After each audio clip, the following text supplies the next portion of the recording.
All right. The only thing we have to Beer. is Beer. itself. Beer. So many choices. Only no function beer well without. Woohoo! Beer!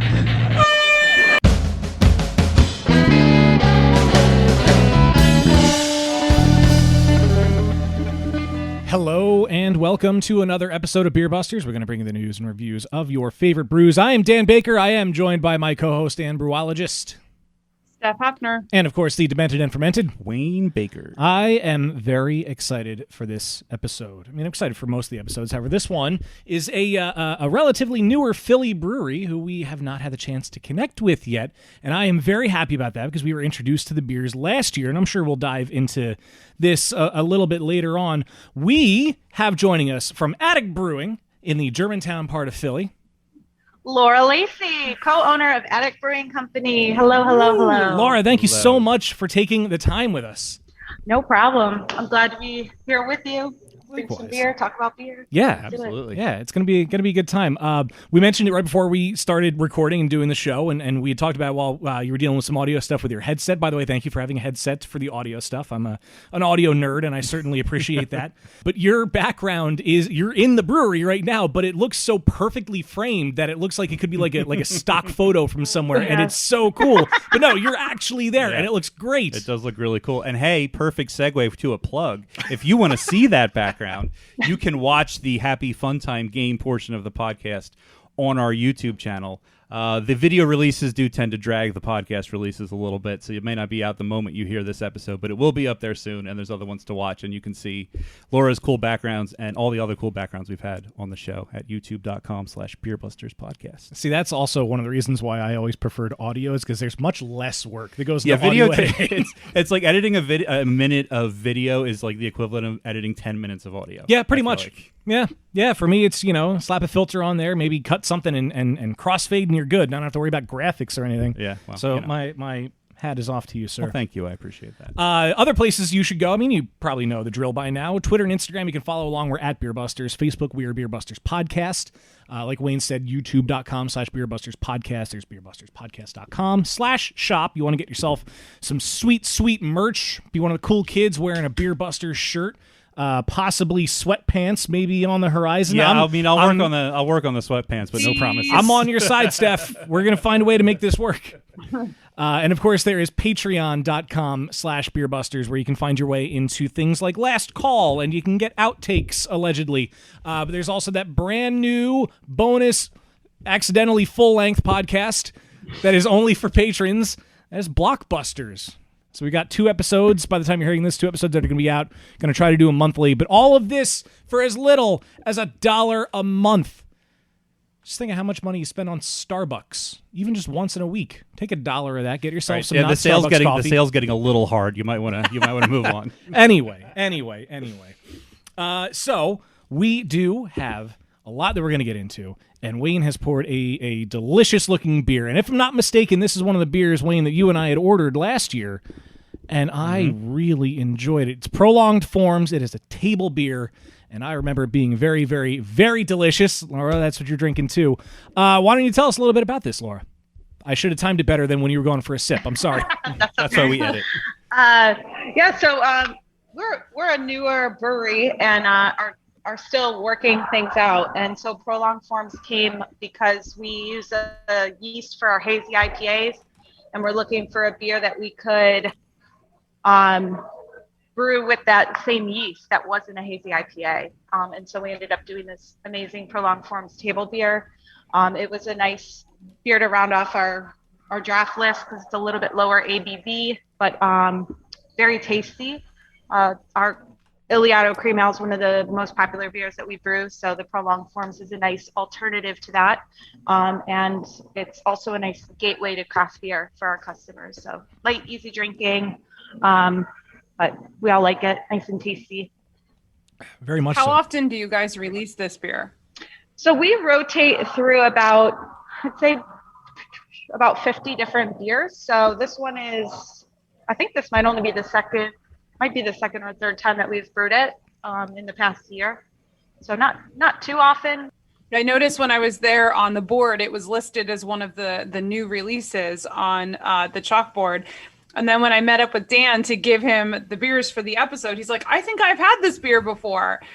So I was curious about how often you guys released it, because I do love myself a table beer. And I love that beers like this are slowly starting to appear as regular occurrences on tap lists again. That's making me happy. Yeah, I don't know if you saw it when you were here, but we have a very diverse crowd of people that come through our brewery. And so it's not your typical person who's been chasing craft beer or drinking craft beer for a long time. So a lot of our neighbors have been drinking things like Coors, Heineken, Blue Moon. So when they come in, they're looking really for different styles. So like I said, the cream ale, prolonged forms, and even like our Belgian blonde and Belgian triple are some of the best-selling beers that we have. So yeah, we definitely add them onto the list and keep them in rotation. Very cool. Yeah, it is really nice to see a style like this. I appreciate a lower ABV beer. Anything that's, sessionable or less is nice, especially when you're doing a podcast and you're drinking and talking about beer for a long time. Yeah, it's That's like what Todd marathon said. drinking. We couldn't quite put our finger on it, but especially with the warmer weather, we joked and said that owning a brewery feels like you're hosting a party that never ends. So it definitely makes it better to have a lower ABV beer for us to drink, because everybody who comes through wants to buy us a beer or drink a beer with us, and we end up drinking a lot sometimes. It tends to happen. Yeah. So I mentioned earlier, and I feel like this might be a good time to get into it. So you are relatively newer onto the scene, into the Philly beer scene. You guys only opened up beginning of last year, right? Yep, January 17th, 2020, we opened. So that kind of begs the question of 2 months in, things got real weird, I'm betting. What was that like, being a new brewery and then dealing with literally everything in our lives changed? It's definitely crazy. I think that there were some silver linings on being new. We had a very small team and nobody was really set in their role. So pivoting our whole team from a plan to sell all of our beer over the bar to canning our beer, the team transitioned very quickly. I think we had the same challenges getting the canning equipment. There were a lot of challenges getting cans throughout the year, but Todd and I kind of looked at each other and said, do we kind of hunker down or do we try to push forward? And I think we both kind of felt like we're not going to let our business go under 8 weeks after we opened. So we really just kind of sucked it up and dug deep, and were able to, like I said, pivot the business very quickly. And we're really lucky to have so many customers who were loyal and supported us and helped us spread the word. So we were able to grow our business every quarter of 2020, and we look forward to having a great 2021. That's awesome. We ordered some beers last year when we found out that you guys were doing one of the Black is Beautiful beers. So that's when we ordered a couple of things all together from the brewery, including Prolonged Forms. I should have looked this up, but I'm blanking. What charity did you support with your Black is Beautiful? So we did the Johnson House. It's a historic house here in Germantown that helps to tell the history of Harriet Tubman and the abolitionist movement and the Underground Railroad. We did a portion of our sales of Black is Beautiful to that organization, because right before that we did our own beer called Breath of Change, where we donated 100% of the profits to 3 Black-run organizations here in Germantown. So when Whether It's Sold reached out to us, we asked, we just did 100% profit or 100% of the sales of the beer. Can we do a portion this time? And they were cool with that. So really with our whole kind of collaboration or give back beers during that time, we did the Johnson House with Black is Beautiful, and then we supported Urban Youth Kings and Queens is an organization that helps build self-esteem and leadership through sports for the youth in the neighborhood. Power Recycle Works helps returning citizens gain employment. And then we did the Northwest Victim Services, which works with victims and families of gun violence in our area. So kind of with all of that, we supported those 4 organizations. Oh, that's great. I like that you did that one with the 3 of them before the Black is Beautiful. Is that something you think you guys at Attic are going to keep doing? Is fundraiser beers to support the community? Yeah, we from the day that we opened, we had a give back beer on our list, and it's so crazy. The first one was called Hot Gold Hush, and we gave a portion to the bushfires in Australia, which, with everything that happened in 2020, felt like so weird and like not the worst thing that happened in 2020, like we all thought it was going to be. So throughout the year, we've done collaboration beers. Tomorrow we're releasing our Pink Boots collaboration, and that also has a portion of the sales going to the Pink Boots Society, but also to the Germantown Mutual Aid Fund, which is a local organization that's been helping our neighbors financially who have been struggling through COVID-19. So we kind of have this mission of shared prosperity, whereas we do well as a business and as a brewery, we share that with our employees and we share it with our neighborhood. So it's just naturally like something that we're interested in and want it to be part of our business. So very cool. Very cool. Yeah. Now this is did I see on your website that this is the second women's collaboration beer that you guys have done? Yeah, this one is, I know it's not going to be on for everyone to see, but it's so pretty. Yeah, we had last year our You Can't Tame Wild Women, which is a beer that we brewed a lot during last year. That started as a Pink Boots collaboration beer. So every time we brewed it, we used the Pink Boots Hop Blend, donated money back to the Pink Boots Society. And then this year we're doing Solidarity Shine. So we have an India Pale Lager, again, using the Pink Boots Hop Blend. And we partnered with a local artist to do the label. And then this Germantown Mutual Aid Fund will get a portion of the sales, and they help name the beer. It's really cool. You know, it's interesting that you mentioned how at the beginning of COVID, since you were such a new business, you were able to pivot, which is an advantage you wouldn't like. It's one of those unintuitive advantages, which led you to do things like canning and delivering beer, which introduced us to your beer first through this Black is Beautiful collaboration. So it's really cool that you had that advantage, and also that you were able to give back to the community so much in spite of the challenges I'm sure you faced in opening the brewery. But I want to talk a little bit more about how you got to the point of opening. So you want to talk a little bit about, I know you're a transplant to Philadelphia and you worked in an entirely different industry before, but what led you to the world of brewing and ultimately to Attic Brewing Company? I grew up outside of Chicago, and my husband Todd grew up outside of Colorado, and we met working at Valley Forge National Historical Park. We were doing historical interpretation, dressed as Revolutionary War soldiers. Cool. And kind of lived in this history world because we both studied history and were really, into that. He ended up staying with the Park Service and still works for the Park Service right now. I ended up working for H&M and helped grow that company in the U.S. for about 12 years and got to a corporate level and just realized that it wasn't a good fit for me personally.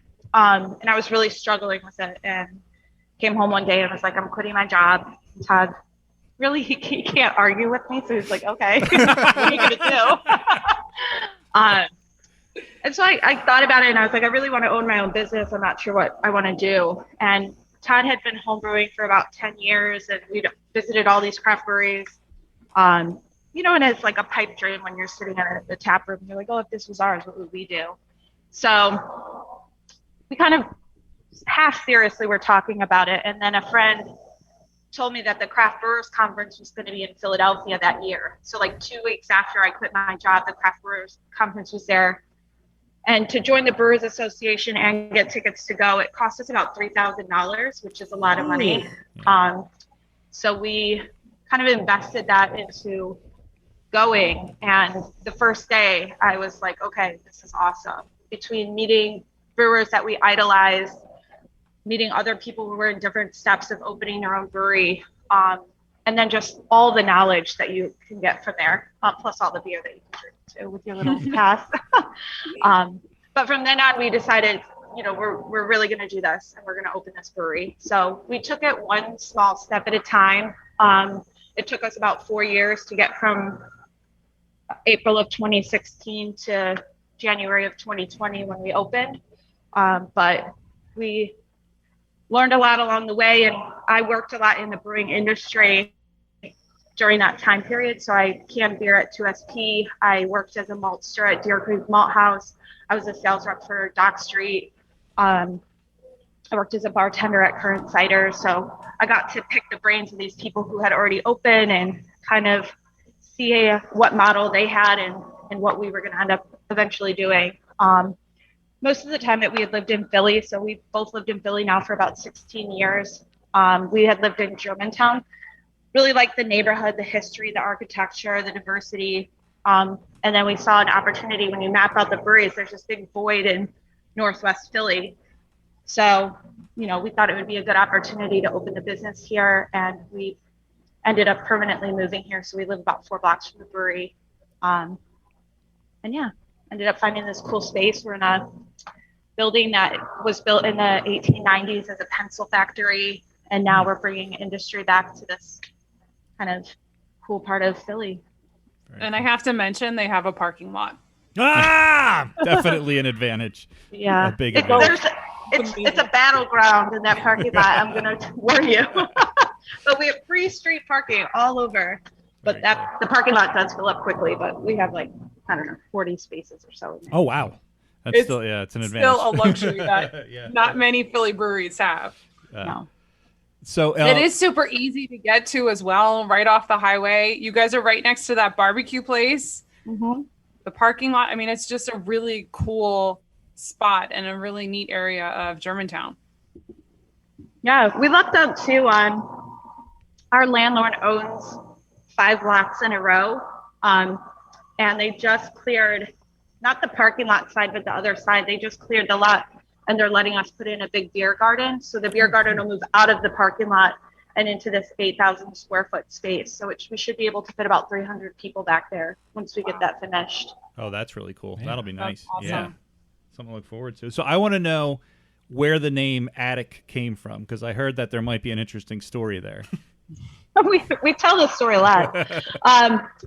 So when we were living in Germantown back in 2006 and Todd started homebrewing, we were in an attic apartment in the neighborhood, and it is not easy to brew in an attic. It's not really the best. You have to carry everything up and down the stairs. And then in the summertime, it got really hot up there, so it's not the best for fermenting beer. But we had some mishaps with 5 gallons of beer, like closing the kegerator door and catching the tap and having 5 gallons of beer spill through the floor into the apartment below us.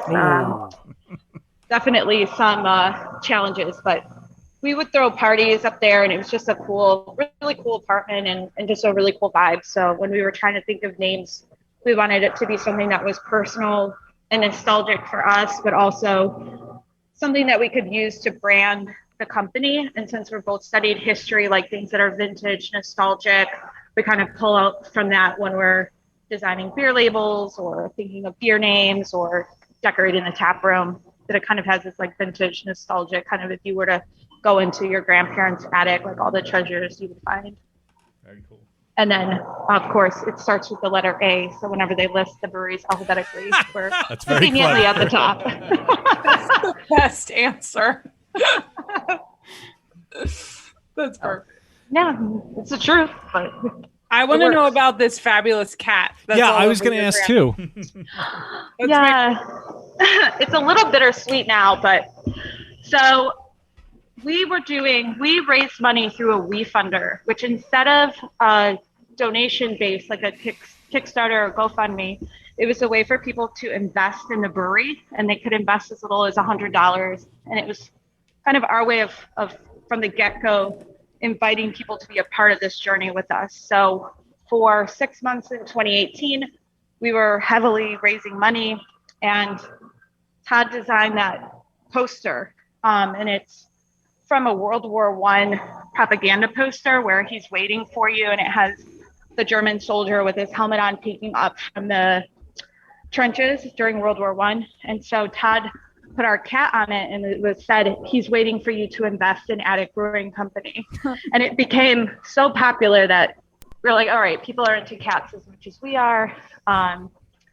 and kind of became this generic logo. Once we decided we wanted to can the beer, we were really behind the game with doing labels. So we used this one as just our generic one. And then we put the stickers on the side. We use it for our crowlers, growlers, and a lot of our branding. But about a month and a half ago, this is our real cat, but this cat passed away about a month and a half ago. Aw, so a little sorry. sad. Sorry to hear. I know, little Vader. Aw. But he lives on now in the brewery. His face is everywhere. That's cool. I had no idea Yeah. it was based on a World War I propaganda poster. That's pretty cool. That's a really interesting story. That's really neat. My husband Todd does all the graphic design for the brewery, so he takes a lot of inspiration from history and then And our cats. pets. History. I don't know and if cats. you have the can with the cream ale. Yes. But there's the two cats on the side are our cats. So the black one is Vader, who's from the He's Waiting for You label, and then the gray one is our other cat. And then sometimes we release a beer called Bad Nina, and she's our pug chihuahua brewery dog. Aw. So I just did a quick search of He's Waiting for You, trying to find like the original. I found a full color version of that with Vader the cat. Do you sell them on your site? I think we do have that one, yeah. As posters. Yeah, because it was just It's like a poster. Yeah, it's right. it was it's on the Google website. image search and it said $5, which like that's not bad for Yeah, that that's print. really That's cool. a cool design. That is really cool. I really like that. That's really neat. Very cool. Hi, Aaron. Yeah, I saw I'm somebody enjoying running back and forth. Yeah. Yeah. I missed that. I was looking at the screen. Changing kegs and grabbing cans. Ah, okay. Well, speaking of Iliado, I just cracked that can open, so All right, let's do it. let's move on to that Yeah, one. may as Dan's well. got a little bit to finish there of the table beer. I'll catch up, I promise. So Iliado was actually the beer that Todd homebrewed for our wedding. We got married in 2014 and had our wedding reception at Yards Brewery because we're big craft beer fans. But they let us brew our beer and we handed it out as a wedding favor. Iliado is the combination of Illinois and Colorado, which are the states that we originate from. Oh. Wow! It's right there in front of you the whole time. But it Yeah. sounds like a real word. Yeah, I figured it was like Italian or It's like, something. oh, that's really fancy. It's like Italian or Spanish or something. No. In a way, I kind of like it better this way, though. So it's just a classic style. We were really into 1920s. And so the cream ale is one of the only American pre-prohibition beer styles. So it's one that we brewed a bunch of times. And again, while we were trying to get the brewery off the ground, we sampled beer all over the neighborhood and people really liked it. So we kept it as, we don't really have flagship beers, but this is, if we had to pick flagship ones, this would be a part of it. So it's brewed with a little bit of corn. And then we lager the beer and yeah, it's again, like very easy drinking style. But we really like it and think it's a good representation of a cream ale, just a classic cream ale. Yeah, it's really nice. I really enjoy this one. It was really good. From the first sip, I was like, ooh. Yeah. Yeah, this is the kind of beer you just buy a case of. Yeah, pretty much. Rich beer, yeah. And we do it with our citywide. Whenever we have this one on, it's the one that we use with the citywide, so it pairs nicely with a nice shot of whiskey, and I have tend to like it. to ask, what kind of whiskey? So we can, I'm sure you know, but breweries can only serve Pennsylvania spirits. Right. So we carry Kinsey. I figured the one that's that what it'd we be because do, they're yeah. pretty much like right around the corner, I would imagine, right? Yeah. No, wait, are they? They're not up that way, are Northern they? Liberties. They're Northern Liberties. I don't know Yeah. what I was thinking. Sorry. That's not too far. Yeah. but- I can actually see that working out really well. That's citywide. It's a good choice with this. Yeah. One of the ones that worked out really great was when we do our brown ale and we brew the brown ale with a little bit of rye. So you do the brown ale with a rye whiskey and it's like mind blown. Huh. So I had a question kind of going back to the beginning of Attic and when you guys were homebrewing. I think I saw in the notes or somewhere on the website that one of the first beers that you did, you found out paired really well with, what was it, Keebler fudge cookies, was it? Mm-hmm. So- Todd did a black IPA and we brought some of it camping with us and we were just eating the fudge striped cookies with the beer. And we're like, oh, this tastes so good. If we ever have a brewery, we're going to serve a snack with every pint. realizing now that it would never happen. I was going to ask. Yeah. Difficult. Well, I guess the question I had kind of going from there is, do you guys incorporate anything like that? Do you do any tastings or pairings or like Girl Scout cookie combos or anything? Definitely stuff that we talked about, but we kind of learned with COVID that right now we're functioning on a keep it simple. True. I guess that makes sense. Keep things as simple as possible. So we're definitely looking to do more of those things, but right now we don't. Fair enough. But I also maybe. Yeah. I also have to admit that as far as cookies go, I usually forget about Keebler, and whenever somebody brings them up, I'm like, oh yeah, Keebler, I like them, and then I go back to forgetting about them. So I apologize if that offends you at all. Nope. That made me think of the brown ale that you guys did. Congratulations on winning a GABF medal your first year. That's pretty amazing. The first time I got out to your brewery, I managed to get one of the final cans, I think, that you guys had left in the brewery. It wasn't even on the website, but we asked about it. And whoever was behind the bar was like, we have a few cans left of it. We're just not advertising it. And it was quite tasty. So how did that feel? Were you completely surprised that you guys got a medal so early? Absolutely. The whole process, the way it went was not at all how it turned out. I always wanted to put our beers in the GABF, and I was just like, let's just do it to learn. Like, they give you the feedback, like, learn what they're looking for. So our brewer Bogdan, he's like, medals, he's like, I don't really care about them. I just brew the beer to brew great beer. But I was like, I want to do it. So I kind of spearheaded it myself and did all the logistics to make sure the beers were brewed. And the brown ale was actually the one that almost didn't make it. I pushed it, like, we had 2 days to get the beer to Colorado. And so I tracked it through UPS, like, it's got to get there on time. And then the day of it, we were all really excited because you send the beer out like a month or a month and a half before they judge it. So you could easily even forget that you sent beer to the GABF. But we were in the tap room and we were kind of like, do we put it on the big screen or don't we? And we had submitted 5 beers. And eventually we decided, like, a lot of our customers, like I said before, they're not, they don't know everything about craft beer. So they weren't familiar with the GABF stuff. So Todd and I went home and we were just sitting on the couch and we saved cans of each beer from the batches that we sent out. And so as they were doing the different categories, we opened them up. And I think the brown ale was the last category of the beers that we had submitted. And so you're just like listening to the names. And then we saw our name. We were like, wait, did that just happen? And started calling everybody and texting Bogdan. And he wasn't even watching it. And we're like, you're an award-winning brewer now. Oh my gosh. So and then we were like, oh, we should have been back at the brewery. And we called down and we're like, give everyone like a short pour of brown ale in the house. And, just got really excited. So that's definitely unexpected and but very exciting.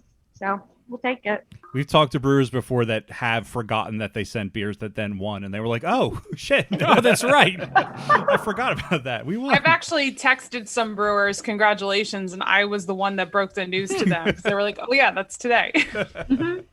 Because usually I'll just watch the feed on Twitter as they announce who the winners are. And it's always fun to watch for local breweries that win awards. So another beer I wanted to bring up, you guys brewed a barley wine for your 1 year anniversary, which, speaking of Kinsey Distilling, you guys aged it in Kinsey bourbon barrels. That beer was divine, I have to tell you. Like, I knew I wanted to reach out to you guys and talk to you purely because we've heard good things and you guys are in the Philly area.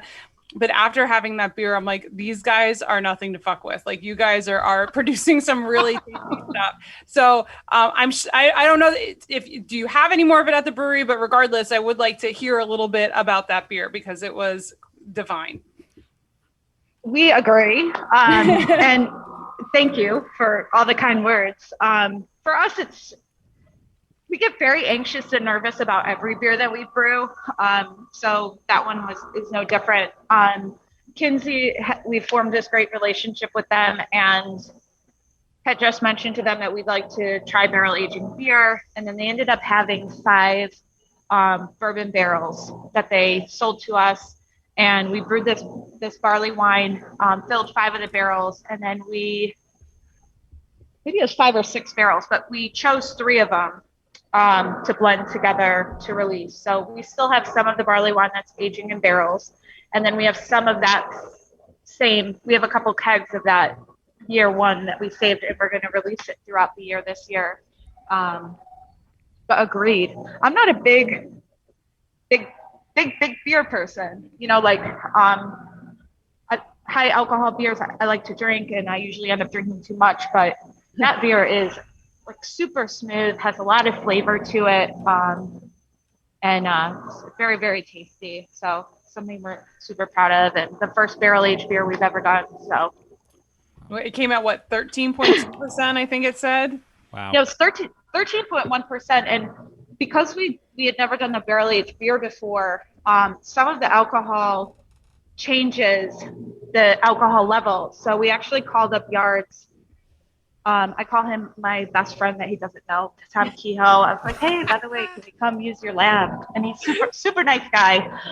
They said yes, so we went and used their lab to figure out the alcohol percentage, which they have a beautiful lab and a beautiful brewery.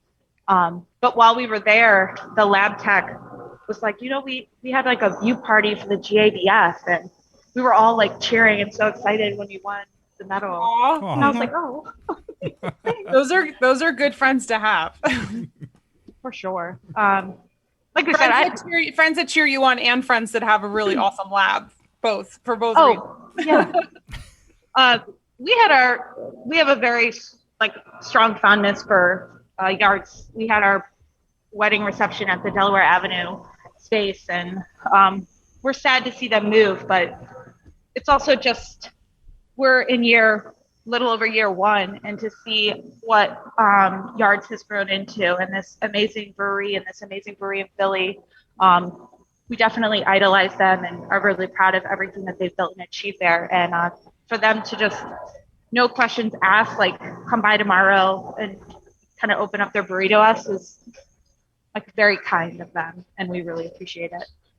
Very cool. So we definitely consider them good friends, and then you get to swap beer and beer stories. Yeah. Once COVID's over, we'll probably hang out a little more frequently. Yeah. It's a great industry to be in for that reason. I mean, we've said it ad nauseum on this show for as long as we've been doing it, but how collaborative and supportive the brewing community is. And it's always cool to hear new breweries talk about how these established names that everybody knows are like, yeah, come use our lab, come hang out. Yeah, we were cheering you on when you were winning your medal. It's such a cool industry in that way, and it's great to hear those stories keep coming. Agreed, yeah. Do we want to move on to another beer? I could have a beer. Are you guys drinking faster than me tonight? Well, we're just pouring into these, so we could drink more of what we've already opened. That's true, yeah, and 'cause we still have probably the open will. crowd, yeah. So, or do we want to move on to the game now and drink the other beers later? Well, we have one more attic beer. We have the Baltic Porter. So do we want to do the game and then drink the Baltic Porter? Yeah. I think that's the way to go. Cheers, Internet, and welcome to Happy Fun Time Games, the podcast trivia segment that is always logged into the correct account. Today, we are joined by Laura Lacey from Attic Brewing in the Germantown section of Philadelphia, a fairly new brewery in the scene here in Philly. Thanks for joining us, Laura. She will be competing against my co-hosts, Dan and Steph, in a battle for nothing more than trivial glory in Happy Fun Time Games. And today... Is it trivial glory as in it's trivia, or trivial as in it doesn't matter? Or both? Both. It's got layers. Double entendre. It is a double entendre. And today our game in Happy Fun Time is Libation or Fabrication. This is a lightly themed one. See if you can find the theme in the questions. Oh God, is that a bonus point? If you No, can it's super obvious. You'll know it by the second beer.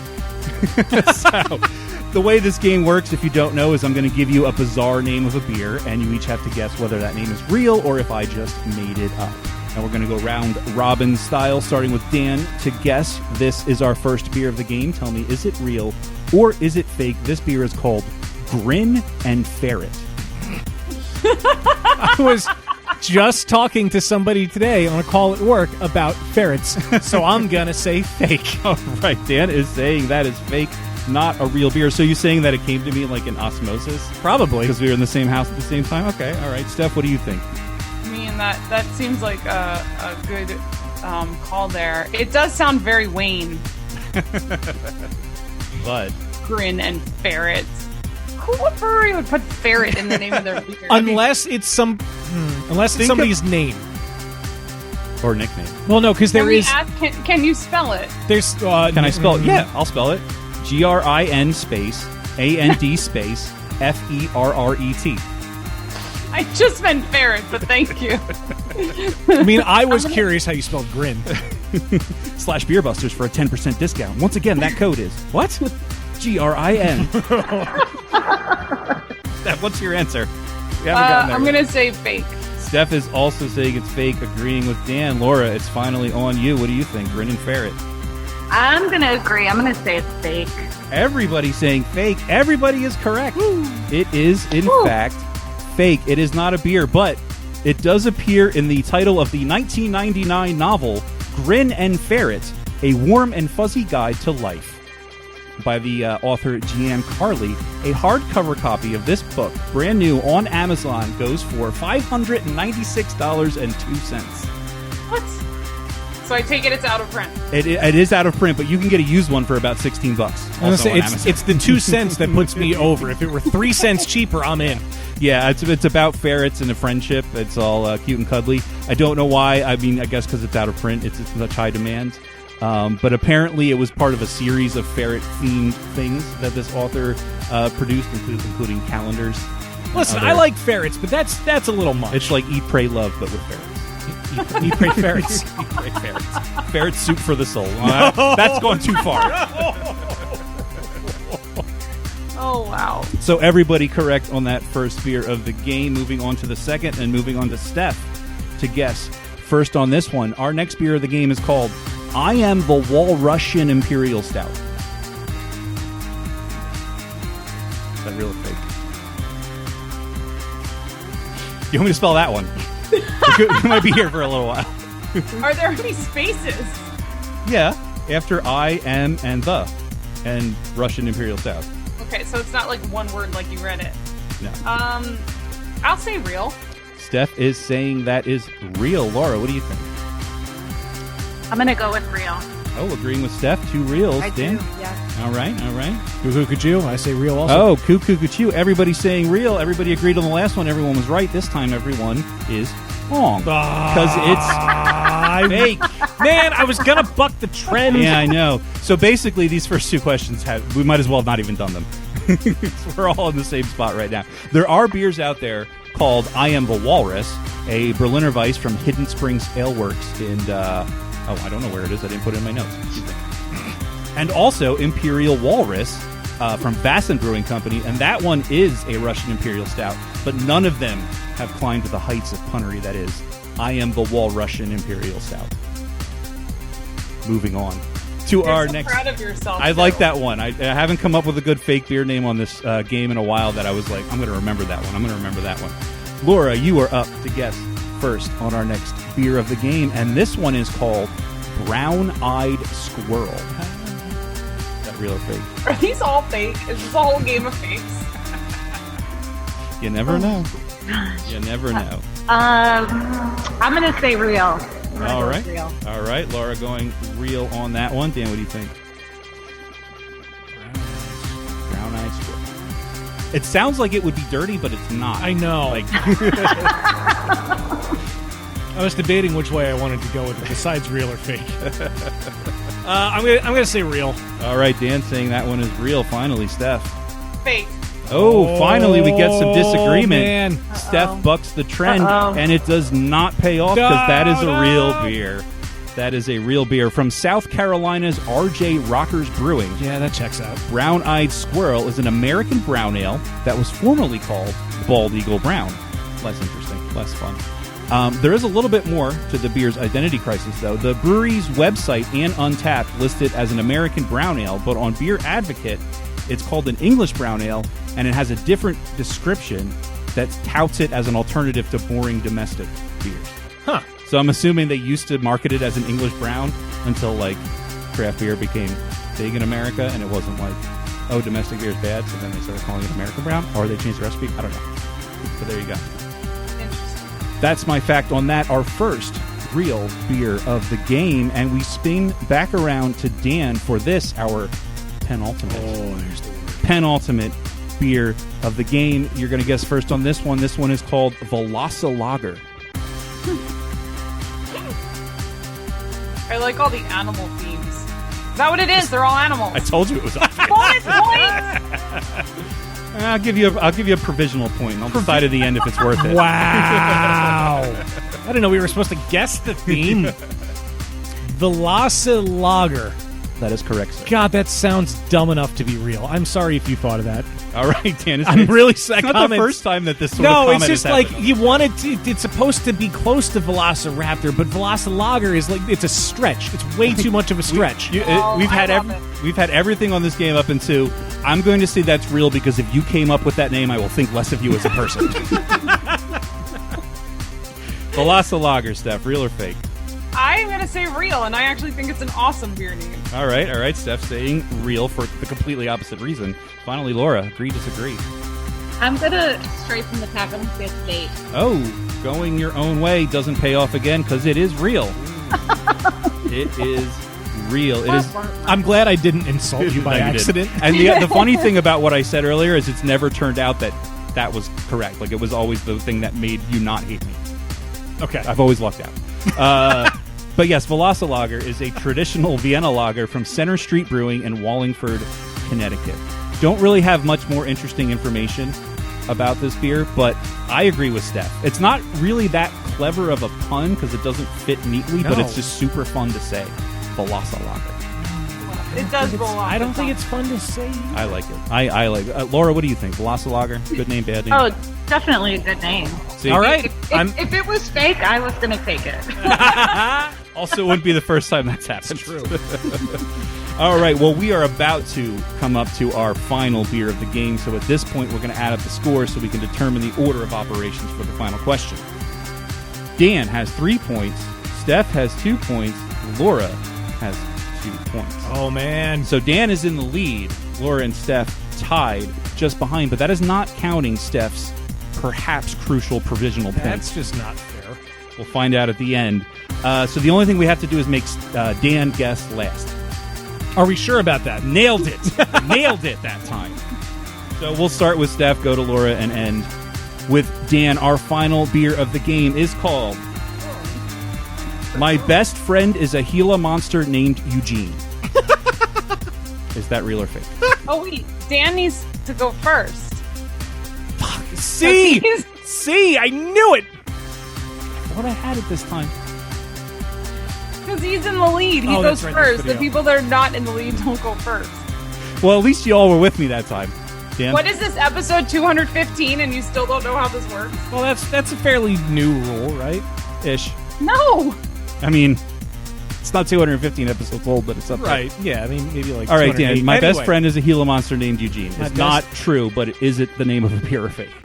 I mean, I would believe that your best friend was a Gila monster. I'm gonna go with fake. Dan saying that is fake. Steph. Okay, then I'm going to say real. Finally, Laura, what do you think? I'm gonna go with real. All right, Laura, Steph saying real. Dan saying fake. Dan is correct. It is fake. It is not only fake, it is also ridiculous, and it is also indicative of the lengths you have to go to come up with fake beer names that people haven't Yeah. used. I'm actually surprised you can still come up with names that people haven't used. It's not a ding at your creativity. No, it gets just yeah. it gets harder and harder and harder. So that's the end of the That's game. what she said. Oh boy, there it is. We're gonna tally up the scores, find out the fate of that ethereal bonus point. Dan, obviously, today's winner with 4 out of 5 points, a pretty respectable showing. Sans bonus points, Steph and Laura both tied for second place with 2 points apiece. I would suggest that Steph refuse the bonus point in solidarity with our guest today. I'm okay with that. Choice. Okay, thank you. I'm glad we all came to that amicable decision. Wait. Don't tell me. Okay. Alternative. What if I renounce my last point and give it to Laura, and Steph takes her bonus point? Then we have a German sparkle party, right? I like German sparkle party. So that would put everybody at 3 points? Yeah. Solidarity, man. All right. The proletariat are rising, overthrowing the bourgeoisie. 3 points to Steph, 3 points to Laura, 3 points to Dan. Everyone happy and equal today in happy fun time games. Thank you so much for playing. If you are watching this on YouTube, thank you so much for watching it. Do all the YouTube things. I don't need to tell you. You know what they are. And talk to us. Leave a comment. I will say that one because that's cool. But this is, of course, the part of the podcast where we have to shout out to our most generous patrons on Patreon for donating at the highest levels to keep this show going. We really couldn't do it without them. We would like to thank them, beginning with Chris Mahoney. Look into your heart. Oh, boy. Followed by Dana. It better be a puppet. Sean Sullivan. Baby steps. PA Brew Review. Pow, pow, flavor, cool shit. Fuck yeah.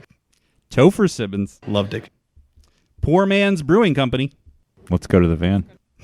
Jill Chivers. Vindicated. James Lambert. I want to drink beer. Agreed. Eric Dixon. I like cheese. Agreed as well. Jen McDonald. Dude, I love cheese. Mm-hmm. Brian Mills. They also make cheese. Yes, they do. Ron McDonald. Don't touch my cheese. Also, happy birthday. Yeah! Not at the time of this release, but recording. Happy birthday, Ron.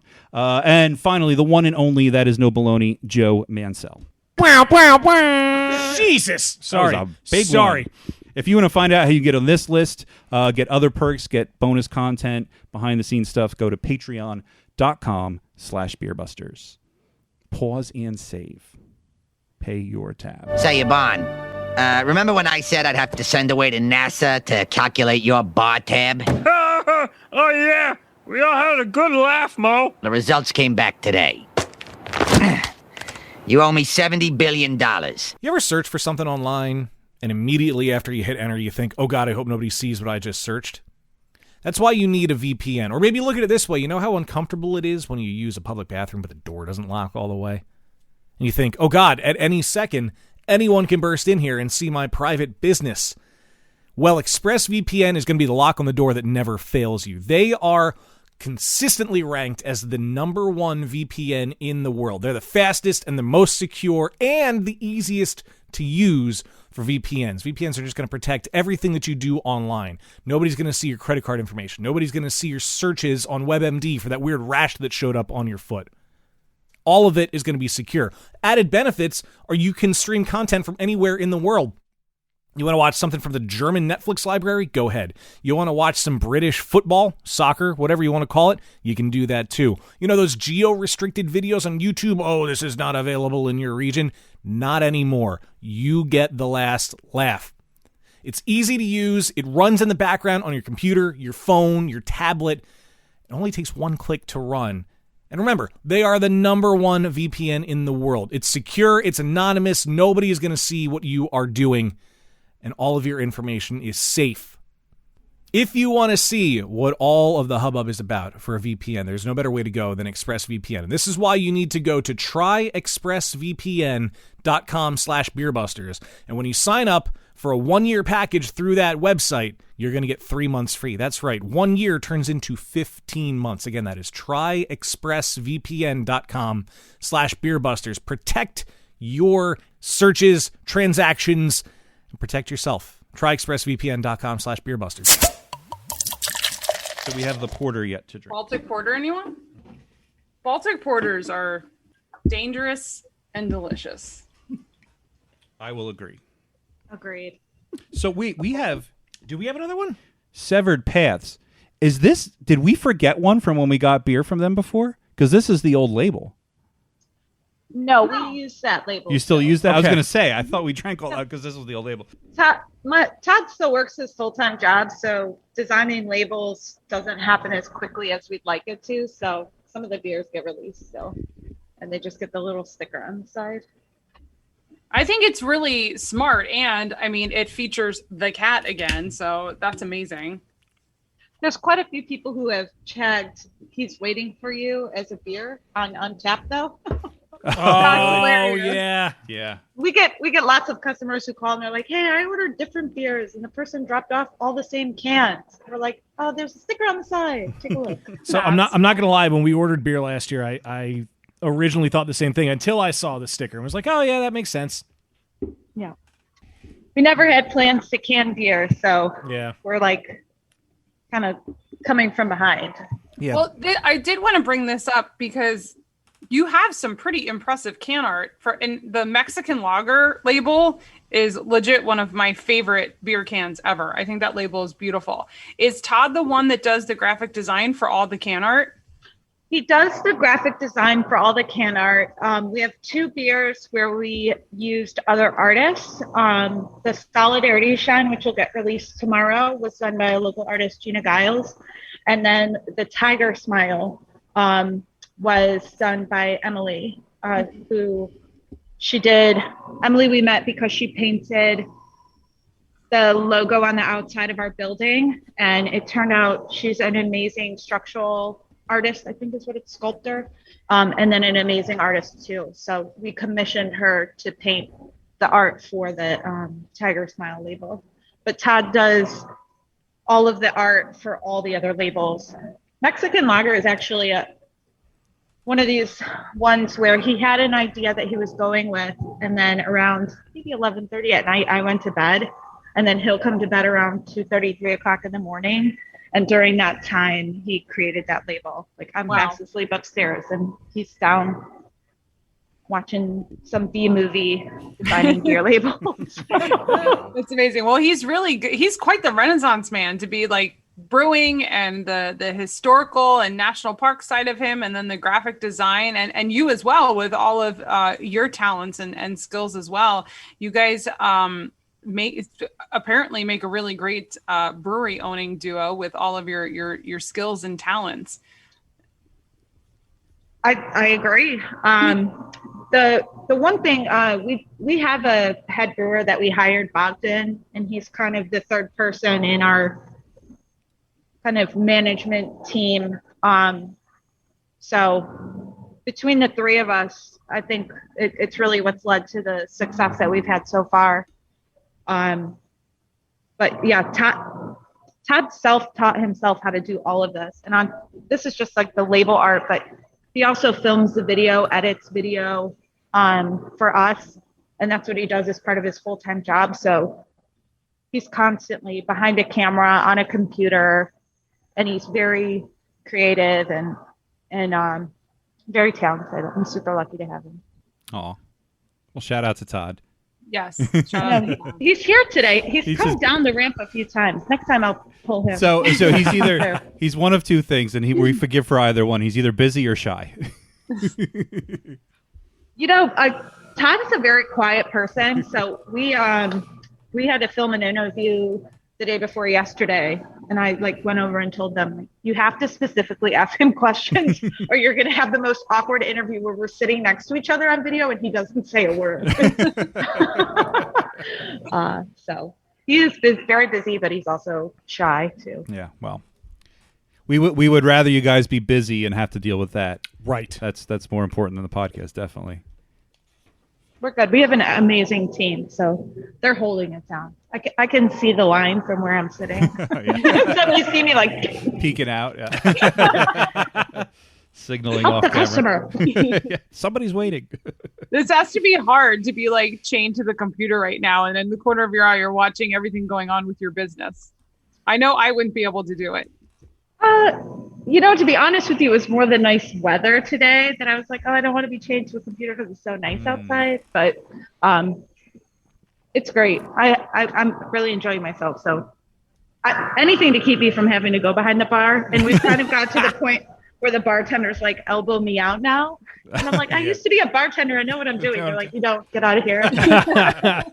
Someone will order a cocktail. And I'm like, oh, crap. How do we make that?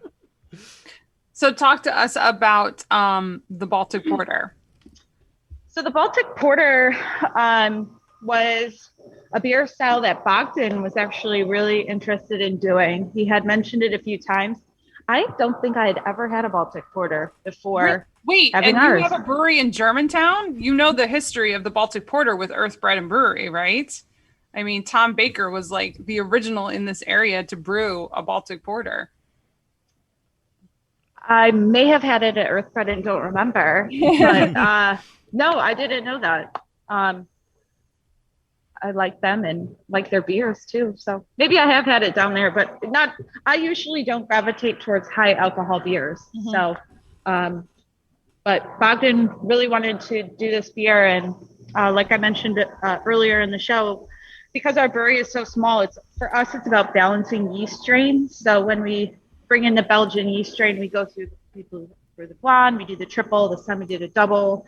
If we're going to do a quad, it gets added on. So we were kind of at the end of the lager yeast strain, and it was a beer Bogdan wanted to do. So it kind of fit with the time of year, and we have a lot of customers that like dark beer, so we needed to kind of add that on and fill it out. But it's really tasty. The oatmeal stout has a little bit of a sweeter, I guess, flavor, where that Baltic Porter has that nice crisp dark really roasty flavors. So it's really nice. Beer. Yeah, it feels robust.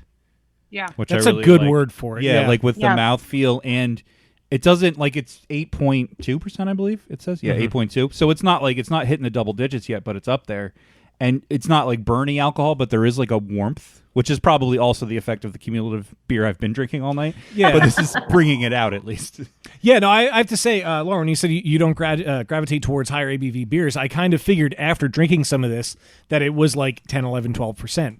So it's kind of nice to see that it's got that body and that level of... I like that kind of heat when it comes to the beers. I usually do gravitate towards higher ABV beers, and like this is usually my style. I love this. This is great. It's really good. And I'm happy that it's only 8.2% because I can keep going.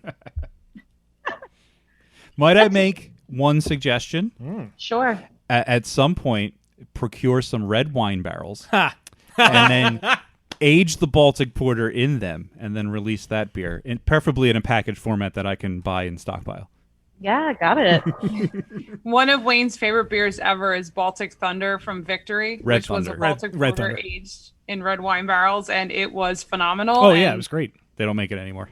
You know, we need someone to make it for us because there's a big void in our beer lives not having that anymore. And clearly, you guys can barrel age beers, and you can make a really good Baltic Porter. So Yeah. you may be our saviors here. I'm taking notes. Take notes.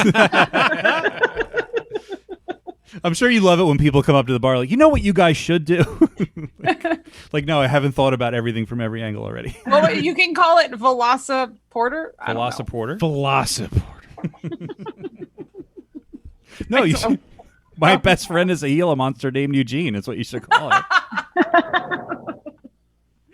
A Gila monster named Wayne. Mm-hmm. Portersaurus. Perhaps.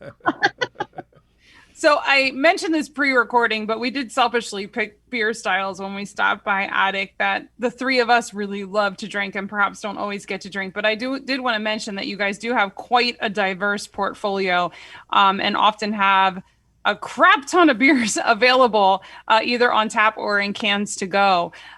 So is your brewer just sleeping there and brewing all the time? How do you guys manage to have such a diverse tap list all the time? Bogdan works a lot, but he does sleep at home. We just really, every week we talk to each other, and the hazy IPAs are what's driving every craft brewery's business in this country right now. So we have a yeast strain where we're constantly brewing hazy IPAs. Today is the first day ever that we do not have a hazy IPA on draft. We will have another one back on draft tomorrow. But we always keep that yeast strain going. And then because Todd, myself, and Bogdan all can also appreciate the other beer styles, it's kind of grown from there, which is like if we hadn't been so strong about brewing a cream ale, we probably never would have brewed one of those. The brown ale, another beer style that came from our home brewing days. Bogdan really wanting to brew a Baltic Porter. Our appreciation for lagers and crisp styles. So it's really just, we have 14 tap lines too, and we've been visited breweries before where you go in and there's 8 IPAs on, and you're kind of taste a couple and then you forget which one you're drinking because there's so many. So for us, it's just trying to always have a diverse beer list. And then our customers come for different beers. Like one of our most loyal customers, he is here every single day. The triple is his beer. Wow, Nice. a triple every. Wow, yeah. That's.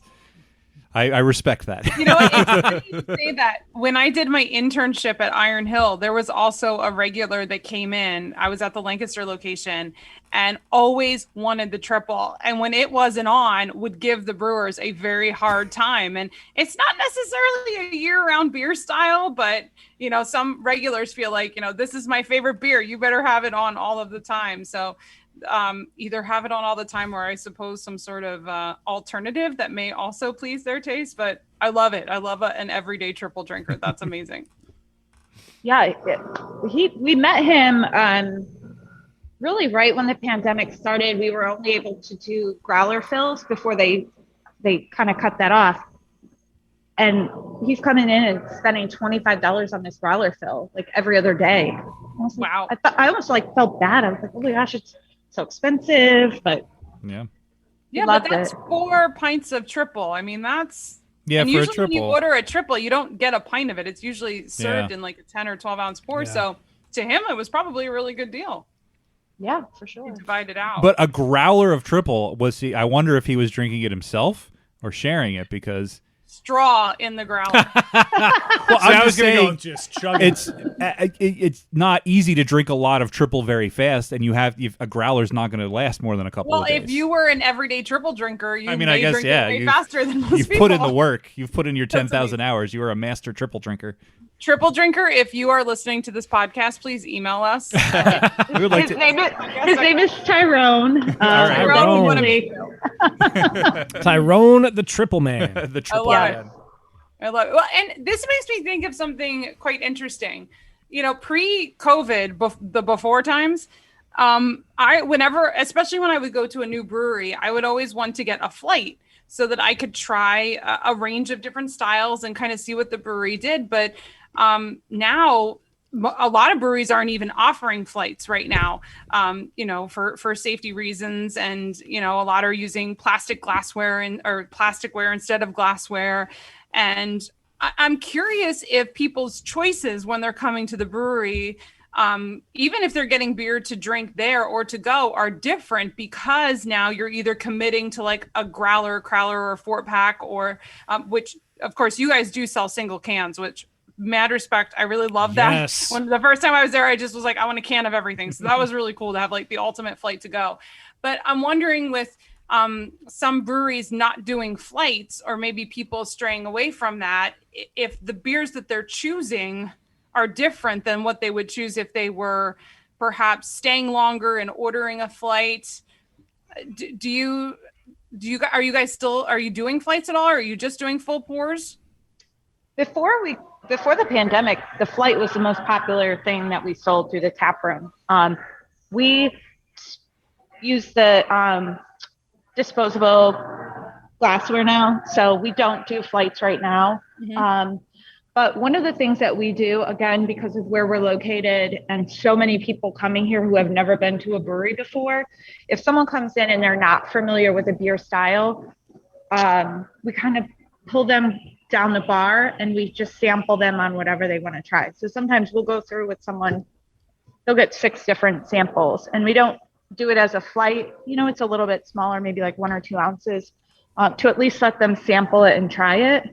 But I would agree with you. I think that it's not only are you not able to do a flight, you're not even able to sample beer. A lot of people are purchasing beer online and getting it delivered or picking it up. Yeah. So I think people stick with what they know. So I would say that it is probably different, and that's probably why a lot of people are making hazy IPAs. Yeah. Well, I mean, I love lagers. The three of us very much through and through are lager drinkers first and foremost. And I'm not an IPA drinker, but when I would go out somewhere, like we were at Trogs last night because they released the triple bock, and who's not going to go to buy bottles of a triple bock? It's amazing. But I saw Double Blizzard was on, and we'd never had it, so I was like, they're doing flights at Trogs, so I just had a 4-ounce pour of it. But I would never order a full pour of that beer because I know it's not a beer style that I really love, but I definitely wanted to try it and experience it. So when I'm going to breweries and ordering beer to go, or, the few times we've actually stopped at breweries, I'm just ordering the styles that I know I like. So I'm drinking a Helles and a Pilsner just constantly because that's what I love. And at first I kind of missed the diversity and trying other beers, but now I look at it as I'm kind of appreciating the beers that I really love. And I have admitted this on the show before, and I'm kind of embarrassed. I used to be that person where I was like, oh, I've had that beer before. I don't need it again, because I wanted to try as many beers as possible.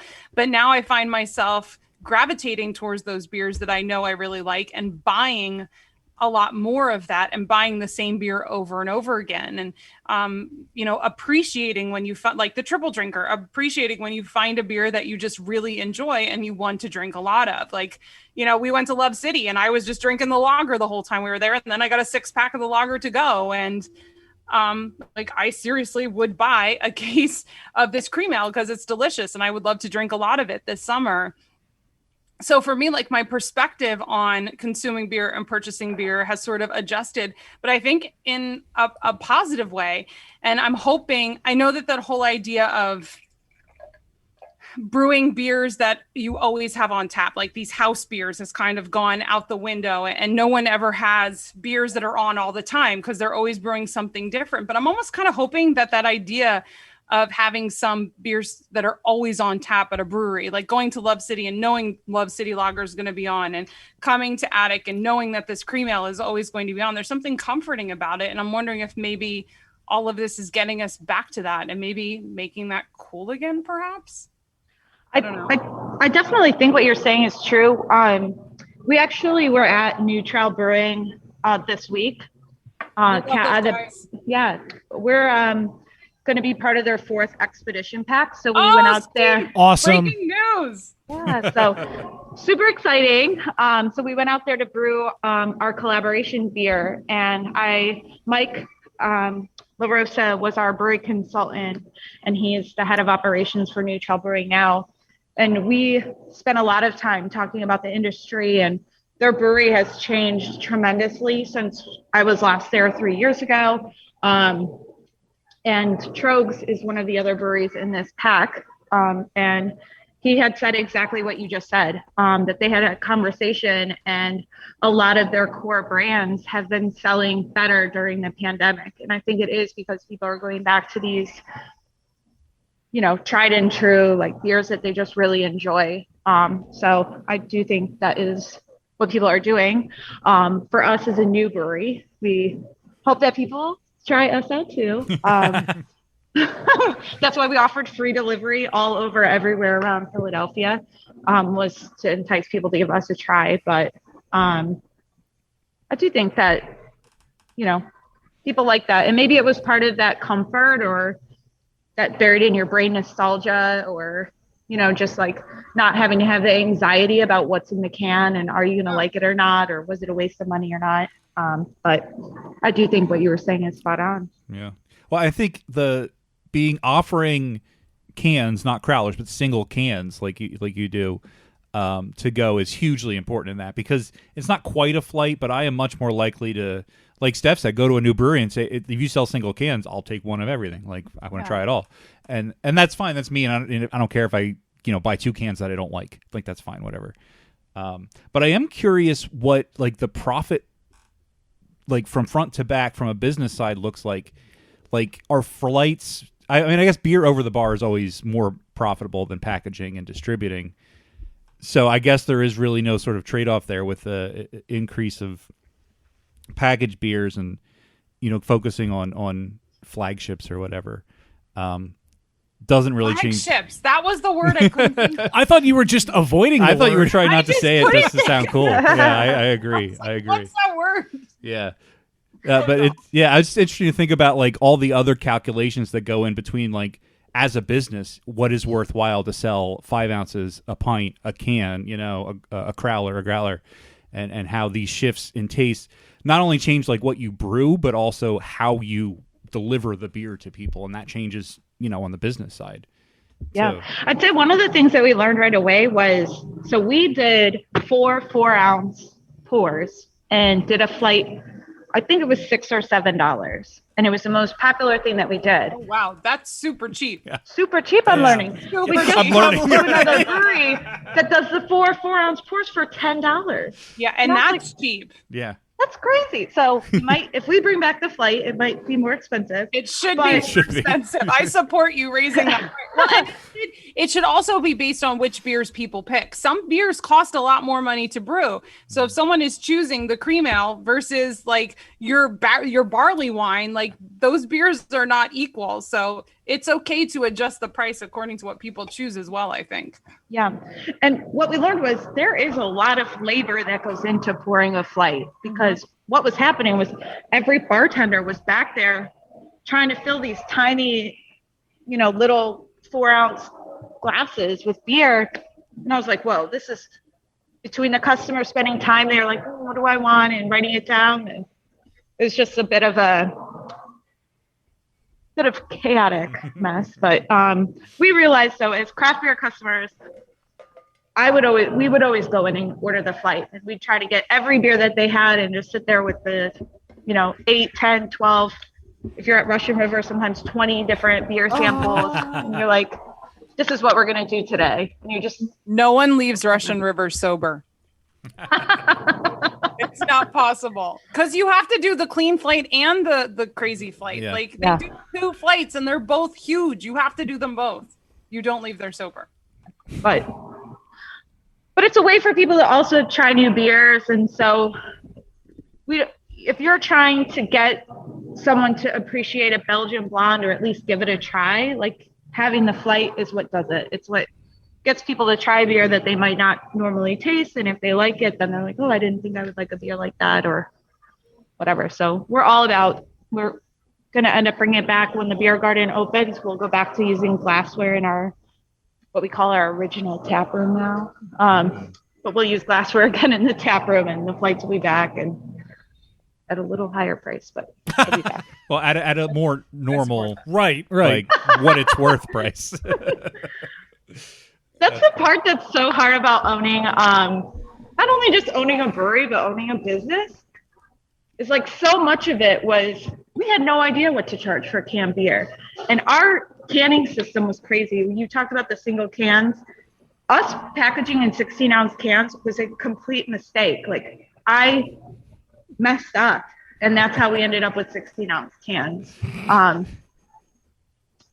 But we didn't know what to charge for like 4-packs or profitability. We'd only been open for 8 weeks. Like, I don't know what we're supposed to charge. So we spent a lot of time just going on other breweries' websites. Like, what are they charging for theirs? Like, can we sell our beer for more than Tire Can says?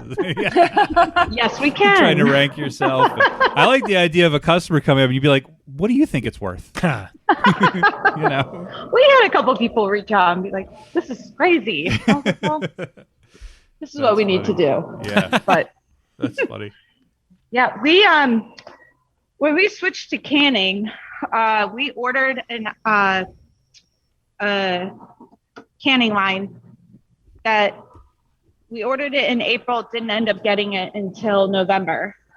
So in the interim, we were going to do crowlers. And so I went on October, ordered a crowler machine, and then Bogdan looked up the order and he's like, I think you ordered the wrong thing.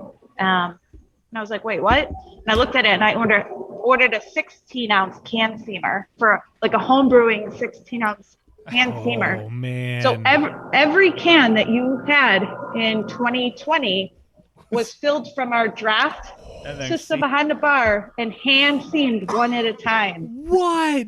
We filled 75,000 cans one at a time. Oh my in 2020. And that is only reason to charge more. Right. Yeah. There's a lot of pain that went into that. Hand canned. Oh man. Oh my God, that's insane. About $1.50 in labor for every single can. That's wow. Jesus. Yeah. Oh. So. Wow. Yeah. Oh, So the that's crazy. the early PPP loan helped a little bit cover those costs. I But can Yeah. imagine. they caught up with us, and we have a can, like a tabletop that does 10 cans a minute. So we're still not anywhere near like big breweries, but Yeah. much better than where we were at. Yeah. And for your I mean, scale, anything is better yeah, than one can at a time. Yeah. And that's what would happen is, so probably until June, you would place your order and we would literally fill the cans to order. So if Wow. we got an order and someone wanted, 6 Cat Boss, we would just fill the 6 Cat Boss for that order.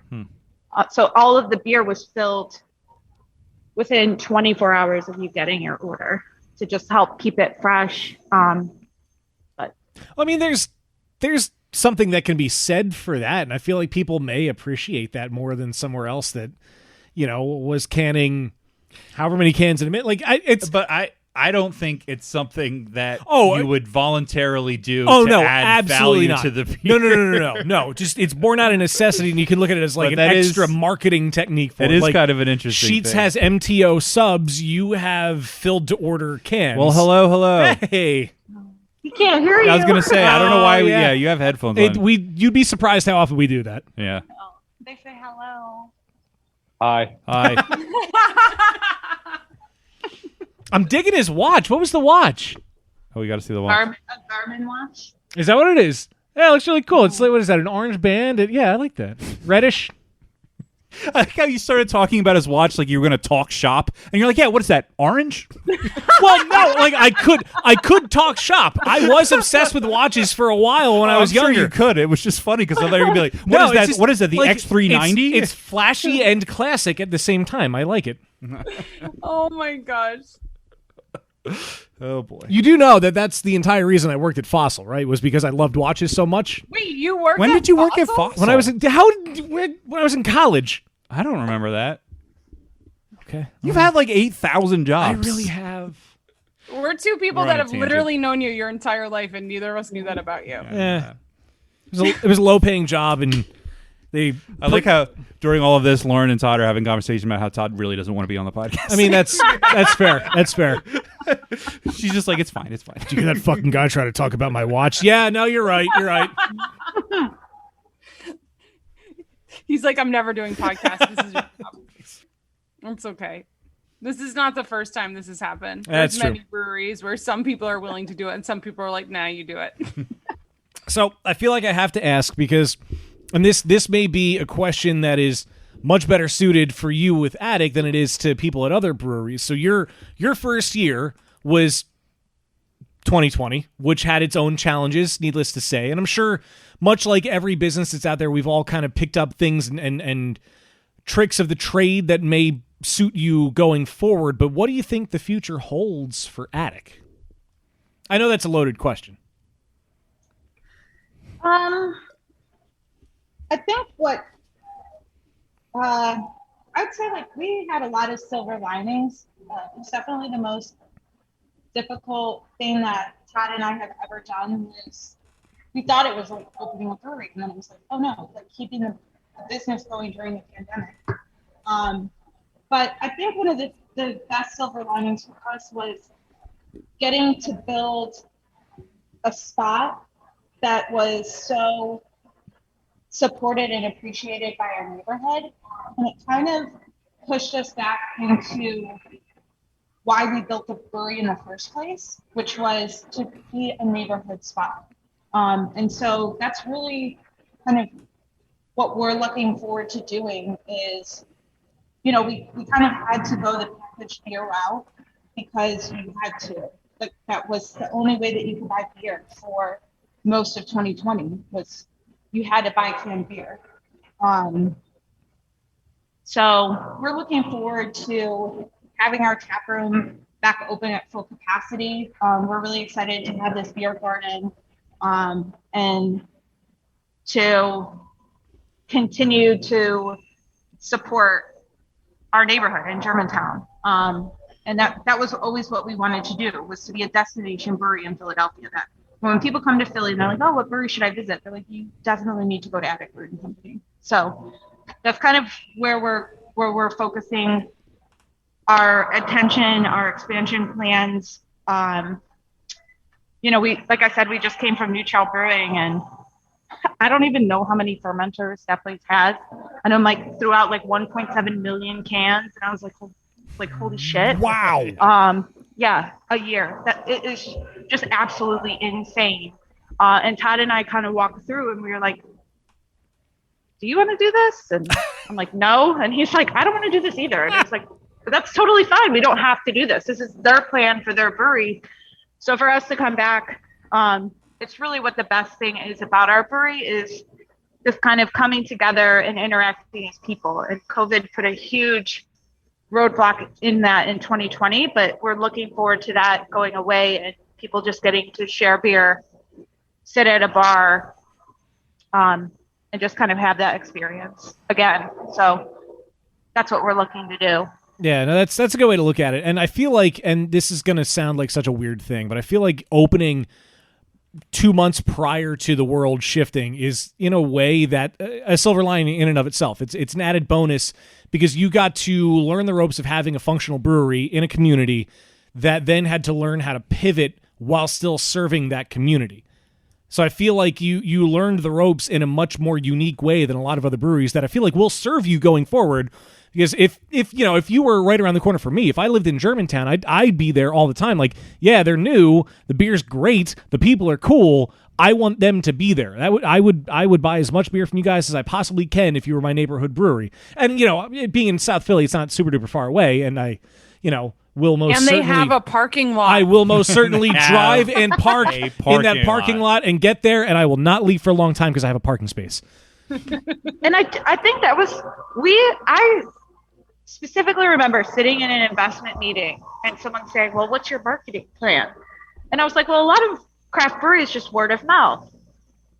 And they didn't quite understand that. But because of COVID, it's like that whole like craft brewery word of mouth went away. And a lot of the people that live in Germantown aren't like connecting with people in other parts of the city. And they're definitely not in the craft beer scene to like help us spread that word. So for us, we had to really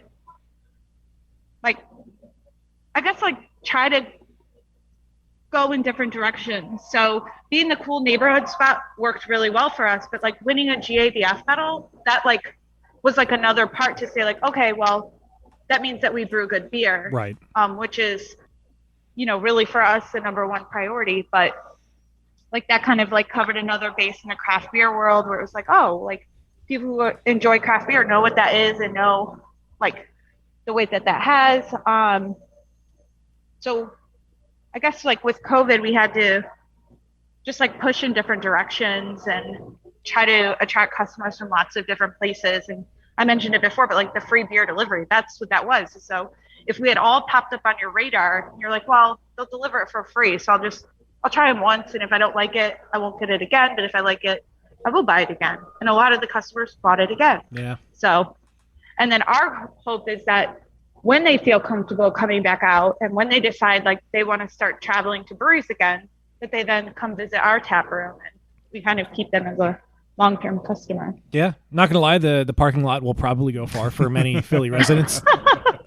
We have a parking lot. Asterisk, you may have to fight for a space. I know. I was like, it's not the King of Prussia Mall parking lot.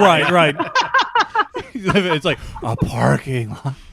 We have a parking lot. Don't forget your tire iron. Yeah. Right. No. Oh my God. Hey, you never know. You never know. Yeah. Well, if people would like to learn more about Attic Brewing, where should they go to find out this information? You definitely check out our website, atticbrewing.com. You can follow us on social media, Facebook, Instagram, at Attic Brewing. Or you can come visit us in our tap room. With the parking lot. With the parking lot. It's 137 Berkeley Street here in Germantown. It's right off of Route 1. It's the Germantown exit. Or you can take the regional rail to the Wayne Junction train station, and we're 1 block away. So very convenient. That is awesome. And while you are looking up all the information that your heart may desire on Attic Brewing, make sure if you're on Twitter or Instagram, you stop over at BeerBusters. Facebook, we're BeerBusters Podcast. There's BeerBustersPodcast.com. Of course, there's YouTube.com/BeerBusters Podcast, where you get to see cool things like the video version of the Happy Fun Time game. Also, I did want to mention at the top of the show, and I forgot. There is also the video version of the Grain and Malt Symposium, Symposium, our happy hour segment that we did for that. It's available. It came out as a podcast episode too, with some other stuff around it. But if you want to watch it, it's also you can see our pizza. You can see the and pizza. I was going to say, like, the added value of watching it. I know sometimes it's like with the Happy Fun Time games. Well, if I listen to the podcast, why do I got to watch the video? Well, you don't really have to, but it's a different experience. But I will say, because we had the dough demo, which was really cool, from Jeff Michaud from Osteria, about like how to make dough and all that cool stuff. That is really cool to see on video. So you'll be able to watch that. Yeah, you'll see that my pizza was better than Wayne's pizza. Oh yeah, her pizza was way better. I know, I your set off the smoke alarm with mine. You did. Your pizza also tasted really good. I got to say that. Well, thanks. There's still the other blob of frozen dough has been in the freezer since. Oh yeah. But we made the next one the next day. And of course, there is patreon.com/beerbusters, where you can find your way into things like Last Call, which we are about to record. So I guess, as the cool kids say, click through to Last Call if you're a patron. That's not how it works. It's not how it works, but it's a little more complicated. I know. You got to open a separate app and everything. You It's got to fine. close this app and open the other app. Yes, but other cool things on Patreon you may find are our punishment videos from back in the day when we used to be around. Oh yeah, people. if you want to enjoy what it used to be like when we did the podcast before COVID, yes, you can watch the videos we recorded on location when we used to go to breweries. Yep. Older outtakes are available. I promise I'm working on new outtakes. Just life has taken a crazy turn. But then there's also Blockbusters. We drink and talk about movies, and it accidentally became a full-length bonus podcast. So, by the way, we had an idea. What's your I guess idea? it was more your idea. We should focus on movies with good soundtracks. Okay. Because kind of the two movies we've done The so two far, we did so far, we were did a pretty very good soundtracks. Yeah. they had really kick-ass soundtracks. Maybe, Dan, don't speak. Maybe not the best movies ever, but they had really good soundtracks. Dan is flipping me off. For those of you that can't see this, which is unrelated question, I promise. Laura, have you ever seen the movie Scott Pilgrim versus the World? I think I have seen that movie. Do you remember? Very memorable, apparently. Do you remember liking it? If I can't quite remember it, then I'm going to say no. Well, that question backfired triumphantly. Probably neutral. I like her. I also like the look she had on her face when we were having that conversation, was just the look that people have when we have like production meetings in the middle of a podcast. You're like, you know what we should do, guys? That's true. We do that all the time.